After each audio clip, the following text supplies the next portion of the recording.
Hello, it's Tuesday morning. It's just coming up to 11 o'clock and Isabel should be finishing her first lot of maths any minute now. I've been doing my usual routine. I've been sorting the vlog out while she wakes up and has her breakfast, and then I had my breakfast, got dressed, and then did some paperworky little admin-y things while she's done her maths.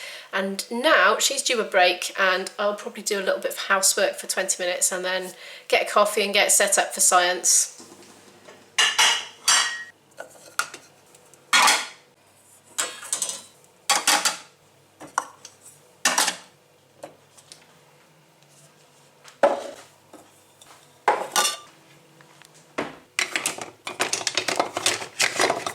This is how much washing I've got to put away.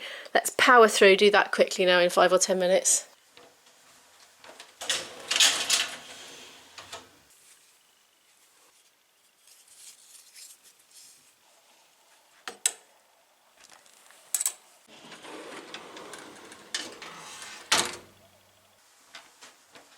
I'm just popping Izzy's outside her door there to put away after she's got dressed.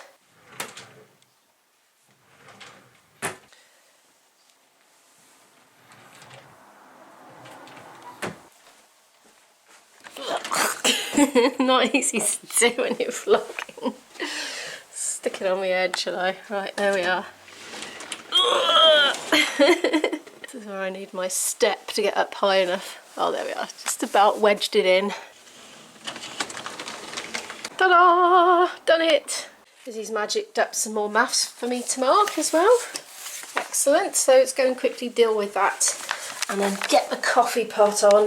That's a tea towel that needs to go downstairs under the sink. It sneaked its way in.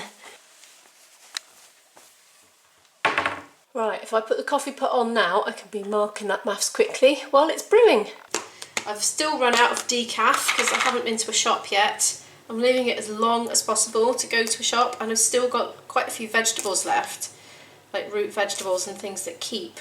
So I'm gonna not go to a shop until they run out. And it's been over a week since we've been to a shop. Oh, only just. It was a week last night. And we're doing fine actually. I did such a big shop when I went to Tesco's last week, and it's lasted quite well. Problem is I'm going to be hyperactive in science now, even more than usual, because I do get excited by it.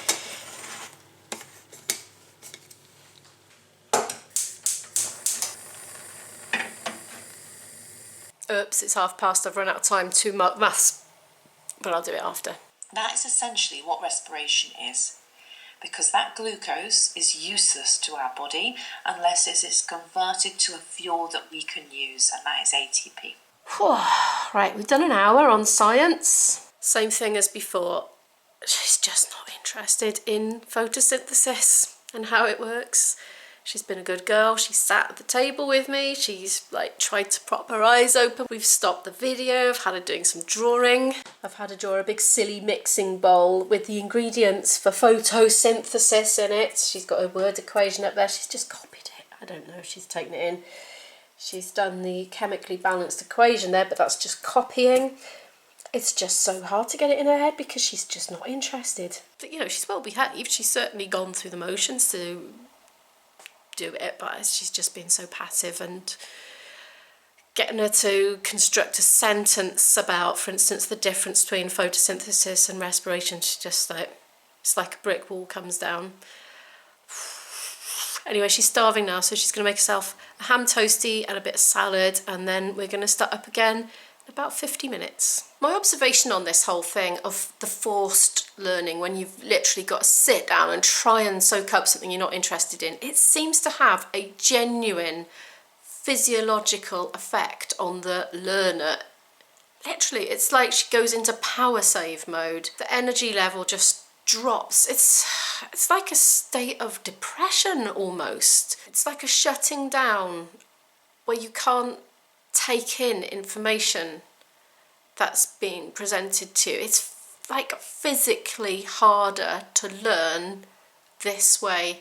I'm making a point of saying this because it's the sort of thing you forget after the moment has passed, and I just want to leave it here because I know that like education specialists are questioning the wisdom of the GCSEs quite a lot at the moment, and so I feel like anything I can do to just put feedback out there onto the internet that might be picked up by somebody. So it's my field research. I'm on the ground in the field, and that's my observation. Literally, there is a physiological change that happens when somebody is trying to learn something that they're not interested in.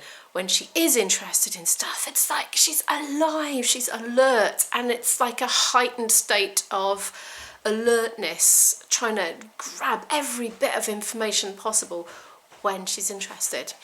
And here she is. I'm talking about the physiological effects of forced learning, when you start nodding off, don't you? Yeah. And it's not a condition that's conducive to learning. And that's what I have to say on that. Let's eat. Actually, no, let's not eat. She can eat. I'm going to mark the maths and then I'm going to eat. 100%. She says it was easy. So, good. Doing this left-handed. I'm zoomed. Ah! Bye. Oh, you're going upstairs to have it, are you? Bye. I'll see you in a bit. I'm going to just quickly file these away in the science folder and the maths folder, and then I'm going to make myself a toastie. That's the biology, and now for the maths. So topic 51, okay, that's in statistics 3. She hasn't got her lesson notes here, they must be upstairs. Scatter graphs 165 to 168. That's going to be in statistics 2. Good, we'll put away. Toasty time. Emmental, mushroom and Tabasco sauce toasty. Going in.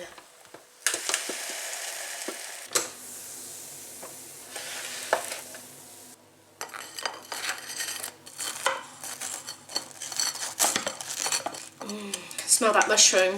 I love mushrooms.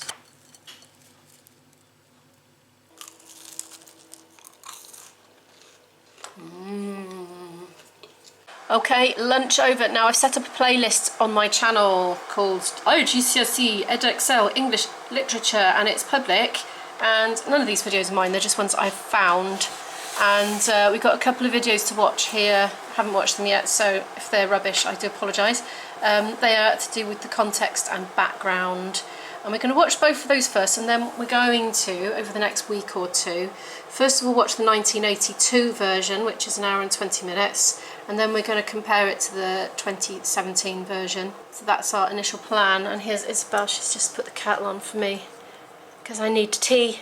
You always need tea. And she's persuaded me to move it over to the sofa so we can be comfy. Yeah, because I was getting an achy bum sitting on the hard chair because I'm not used to it. Oh, you pampered, home-educated child. I sit on the floor every day when I do my maths. You might find when you go to college you have to sit on a hard chair, darling, not a comfy throne. I have to sit on the floor. We sat on the floor in my taster session. Oh. And how did you feel about that? I like sitting on the floor. You were alright with that then? It's the caveman's chair. I remember once we had, in our home ed group years ago, we had an ex-teacher come in and do some science displays for us, a friend of mine, and he asked all the children to sit on the floor. They just all stood and looked at him, and then one by one, they all went and got chairs and pulled them up. Like, sit on the floor? What is this? Why on earth would we want to sit on the floor when there are chairs?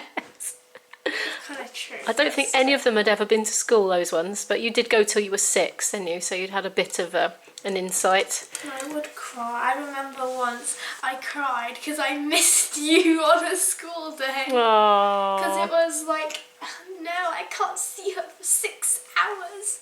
And then I would cry, and then my friend would call me a baby. Oh, well, you were only like probably less than 6 years old, so you probably didn't even know what 6 hours was. You're probably sort of adding that into your memory from a mature perspective, but yeah, you knew that all day. Yeah. It was a long time till see mummy time. Yeah, and I can't believe my 5-year-old friend called me a baby. The irony. Yeah. Class barriers were further broken down by the weakened state of the middle and upper classes. Priestley became a prolific writer of essays, plays and novels, as well as a well-known broadcaster on the BBC. Well, we've been watching for an hour, haven't we? We watched a couple of historical and social context videos, and we've watched about 24 minutes of an Inspector Calls 1982 version. What do you think? It's okay so far. Isabel was watching in pin drop silence and was barely fidgeting, which is a very good sign. I like old movies. It's a screenplay, really, wasn't it? It's done just like a theatrical performance, but with cameras and different camera angles a bit, but very unlike like something that's made these days. Yeah, there were no sound effects or No. CGI or anything, obviously. No background music whatsoever. Lots of pauses, weren't there? Lots of sort of quiet moments. Yeah, very well done. I'm enjoying it. I was loath to turn it off, but I thought, well, I'll switch it off now and we'll have a half-hour break and we'll come back and do history. Well, now it's a 25-minute break because you were filming me. Yes.